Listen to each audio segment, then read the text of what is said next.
Hi there, this is John Hyman from Commercial Real Estate Online. Welcome to the program.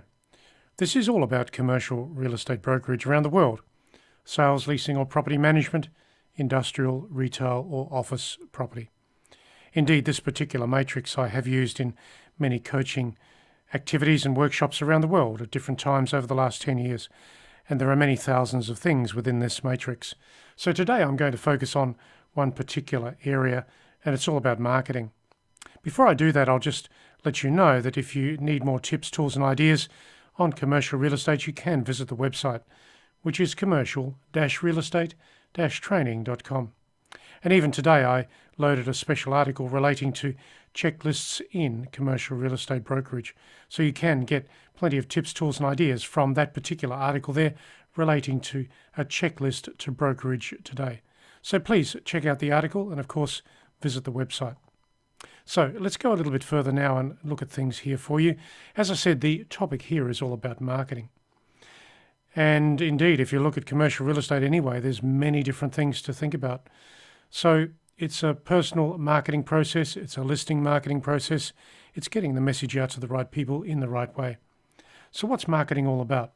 Well, I've got a number of topics here and I'll cover off on some of them for you today to give you some leverage and some ideas in marketing your property and also marketing yourself. I'll put a little chart here for you to think about. In marketing, you've got a number of different channels to work through. That is newspapers, cold calling, brochures, the email list that you have, your database, your signboards, and the internet. So there are different things that you can be doing with all of your listings. That is your exclusive listings in brokerage. I differentiate between open listings and exclusive listings because you should treat them differently. You should be converting more of your listings to exclusivity over time as you gain the skills and the relevance in your property market as a specialist within the location. Open listings are okay, but they are a bit of a waste of time because you cannot control the listing stock, and that is not a good thing. So anyway, marketing, that is yourself and also your listings, the different channels to think about. So let's look at this matrix a bit more. I've put a number of topics in here for you. I'm going to cover off on one particular topic today, and that is the internet portals. So when you look at the internet portals, what do you need to think about? Well, I think there's two different directions here for you. There is the portal power itself in pulling in the people and also the time and tactics. For the moment, here now, we'll go into portal power. So what is it with the portals and what do you need to think about? Well, the portals themselves are the industry portals where properties will be listed for sale or for lease, and that's where the message will be transmitted to your target audience. So when you use the portals, you need to think about things in different ways. Certainly updated content, search engine friendly, keyword focus, segmented property types, strategies to capture the interest, and also your listing layouts. So to go into it a little bit further, let's look at the updated content. Why is it so important? Well, I believe that you should be updating your advertising copy regularly. Change the copy so that it attracts the eye of the target market, be it in office, retail or industrial. Change the copy every 2 or 3 weeks. So important. And of course, change the photos. Change the media used. Get the media channels working for you over time. In your campaign for marketing a property, there are different things to do, to think about, to capture the target audience. So your content should be updated in all of your media channels about once every 2 or 3 weeks so that you are still attractive and interesting to the target audience. Let's go a bit further and look at search engine friendly. What's the key issue there?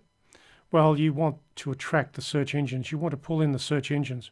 And the search engines are so important when it comes to commercial real estate today, to pull in the search engines so that they direct the target audience to your particular listing. And when you look at it further, you've got dot points to think about.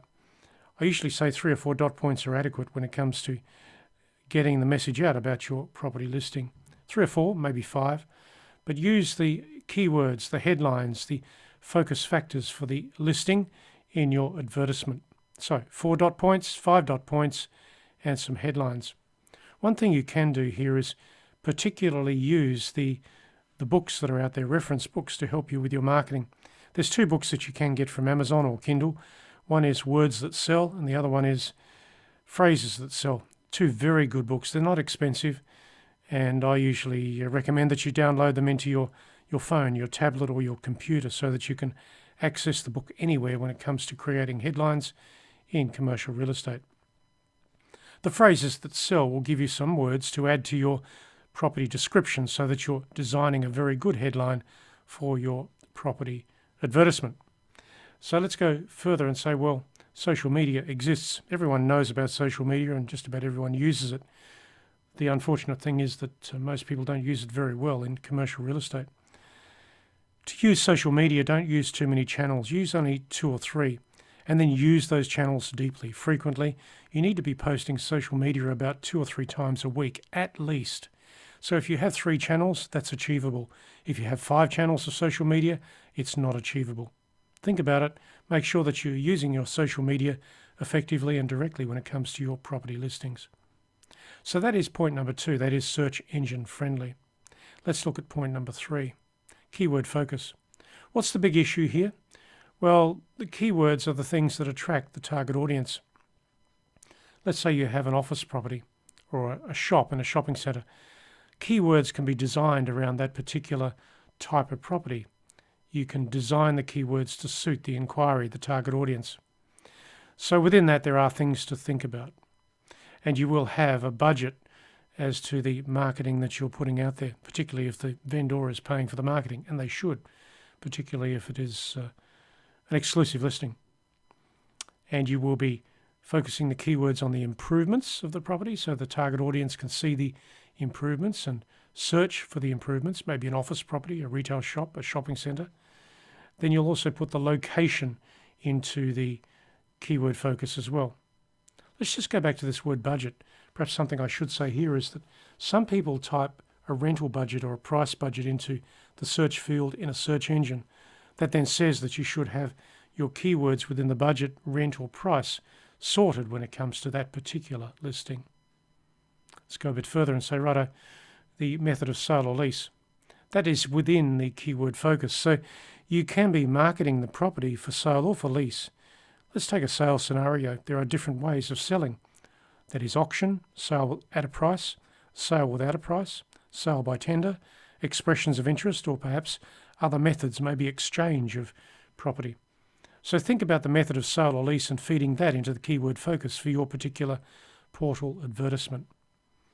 And of course, the property type will be a focus in the advert design anyway.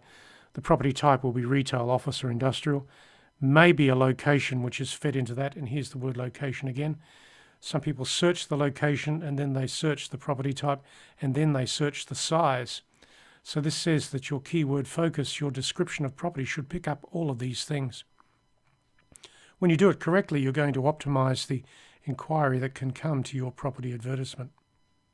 So let's go further. We're still in the portal activity, the portal marketing process. So segmented property types. Think about the property type that you have to take to the market. Is it office, industrial or retail? Is it in a shopping centre? Maybe it's something specialised like a medical suite or an allied health. Maybe it's an x-ray clinic. Maybe it's something like a chiropractor or doctors or chemists, that sort of thing. There are many different descriptions that come into medical use. Industrial as well, maybe major industrial, light industrial, or maybe heavy industry. Within all of these things, there'll be words to think about. And of course, in industrial, there'll be warehouse, hard stand. Those sorts of things are fed into the portal advertisements so that you pick up on the right people. Retail can be a standalone shop. Of course, a shopping centre may be a number of shops in different configurations. Let's go a bit further and say strategies to capture interest. How are you going to pull in the people to your property listing? Well, I would say that you should be doing some articles in addition to the property advertisement itself online. Create some articles about the property, the precinct, the location. Publish the articles in the article search engines such as ezine.com or something like that. And then put the articles up on your website and also within your blog and also within your company brokerage website. You can use autoresponders as part of getting the message out regards your property listings, and you can do that weekly or fortnightly or monthly, whatever it is. Autoresponders take over the email marketing process within groups and segments, and that's a good thing. You should actually be using autoresponders as part of the database activity that you've got going. So autoresponders work very well and take the pressure out of sending out emails. So you can also make some calls to leads, people that have inquired before regards a particular property type in a location. It's also good to send out case studies. So let's say you've had a sale or release in a location. You can create a case study, which will be a PDF file, no more than one page, talking about the result of a sale or release. Something that's interesting for the location, something that you can share through email, online, to people, maybe business owners or investors in the location. As I said before, emails are quite important. You should be sending those out, but don't forget about the autoresponders. If you haven't got an autoresponder active, there are some good ones out there like MailChimp or Aweber or Constant Contact. They're all very good and they integrate with databases. So think about the features on websites, the features on the property. Make sure you get the description right to capture the interest, the feature of the property on the websites. And a priority listing on a portal is a good thing. This says that if the property is a good property, a quality property exclusively listed, you should be putting a priority placement on that property. So that'll cost you more anyway, and that's why vendor paid marketing is so important. So get the priority placement on the portals, pay more for it. That's the vendor's problem and cost. And as part of that, then feed the social media into your property listings on the portals. Social media integrates very well back into the properties you have for advertisement on your website, your blog site, social media, all of that. It just works well. So let's go to the final point here, and that is listing layouts. To make a listing layout quite effective in commercial real estate, there are different things to think about here. And you can use some of these or all of these depending on the quality of the property, the message that you want to get out. So dot points. How many do you use? At least 4, probably 5. How many headlines? Well, of course, one headline and maybe a sub-headline. Don't forget you can use the books that I mentioned, which is Words That Sell and Phrases That Sell, to get the message out regards that particular property. And you'll have some keywords in the advertisement describing the location, the improvements, the features of the property. The keywords attract the search engines. You may need a map or a chart to further boost the profile of the property and the relevance to the precinct or the area. You should have a PDF download ready to send off to anybody who inquires. And of course, the advertisement will be designed for a target market. There could be an office tenant, it could be a retail shop owner, it could be a manager of a business, it could be a business proprietor. Think about your target audience as you're writing the advertisement. It's also good to have a video that you can apply to the property advertisement online. The video can be downloadable or viewable from your website, your social media, also the portals itself. As a final comment here, don't forget to make your advertisements attractive to the eye. That is, using plenty of white space. That also says that you shouldn't make the advertisements overly complex. Make them simple, make them attractive, make them interesting. So, when you look at these things, I've mentioned many different things here in the listing layouts, and that's all part of Portal Power. That is the updated content, the search engine friendly, keyword focus, segmented property types, strategies to attract and capture interest, and listing layouts. And that's part of using the internet portals in commercial real estate today. In the next video, I'll go into time and tactics in commercial real estate. But today, if you'd like more information regards this particular topic, I did put an article at the website for you to read, and it's 8 effective ways to use the internet portals for effective commercial property marketing.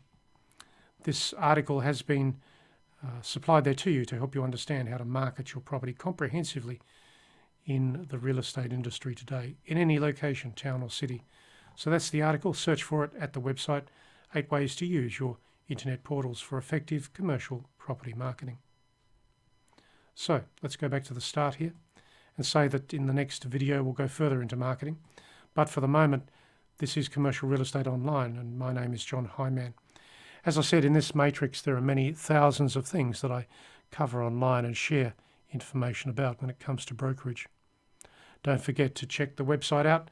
That is commercial-realestate-training.com, and get those articles that I referred to as well. So in other videos coming up, I'll cover off on other special things, and subscribe to the YouTube channel as well so that you've got regular information coming to you as I publish videos online. So this is John Hyman. I'm signing off for now.